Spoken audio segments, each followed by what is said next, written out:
Hi friends, let's talk about bullet journaling. If you work from home, have a small business, or do everything yourself, this is a great way to stay organized and keep on top of your to-do lists and choose a layout that you really enjoy. I've tried digital planning methods in the past, but I found that I had trouble keeping up with them. The interfaces were just not to my liking, and I just never had the urge to pick them up and use them.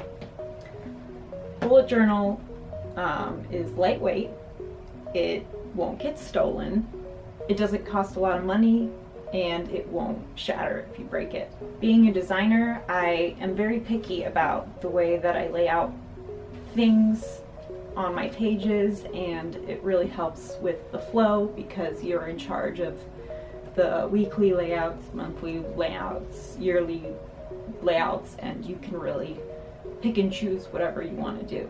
You can really get creative with how you do your layouts, and it's really fun for me. You can practice your handwriting skills, your calligraphy, and it's just really relaxing to sit down and plan out your year, your goals. So it's especially useful for me because I have dyslexia or dyscalculia.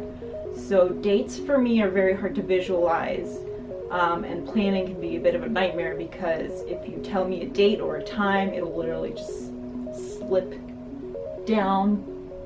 my mind. So by actually physically creating these timelines, these dates, and see visually how they relate to time is a really great way for people who are dyslexic and have a hard time with numbers or concepts like time passing.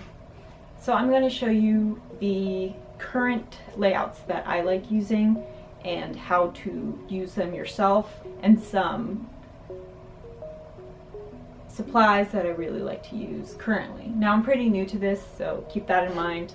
So if you have any cool layouts that you personally like, please share them with me. I am looking to expand my bullet journaling template library, and now that I have gotten in a rhythm with it, I feel like I can now experiment more with different layouts. Alright, let's get started. The bullet journal method was created by genius mega hipster Rydell Carroll. The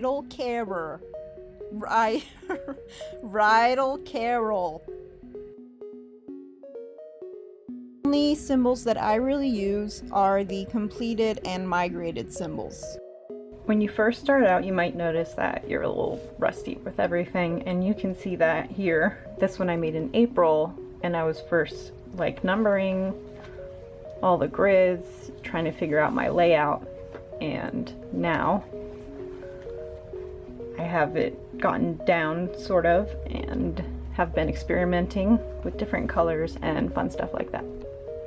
So this is what I mean when I say that bullet journals can help you visualize your goals. Here you can see that my goal is to reach 4,000 hours in view time to get monetized, and as you can see, I have a long way to go. Each little box is 4 hours, and this box is 4 subs to get to 1,000. So here you can see I still have a long way to go, but makes me happy every time I get to fill in one of these little boxes, and I look forward to it. This page is my swatches, and swatches are useful for if you want to look how your highlighters and stuff will look on the paper you're using, and I reference these every time I use a new color to remember what it's going to look like on the page. There are also some Stardew Valley notes on here. So for October, I think I'm going to go with some oranges and this white gel pen that I've had since high school.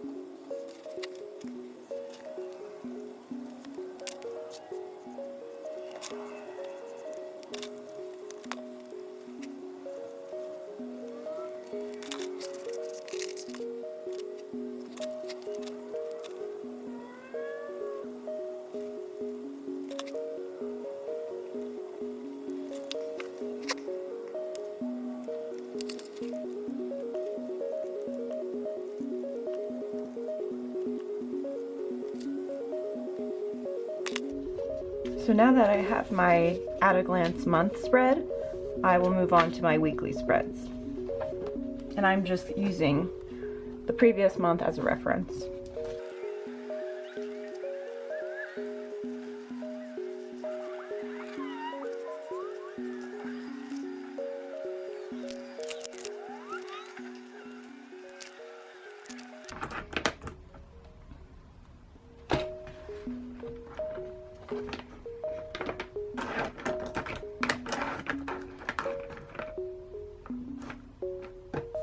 So here's my weekly spread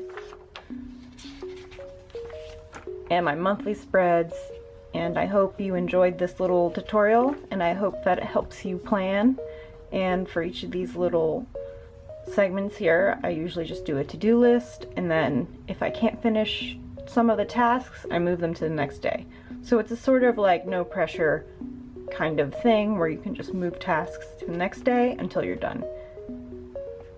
Here's an example of this current week, and yeah, it's really great and it helps me stay organized and I love it.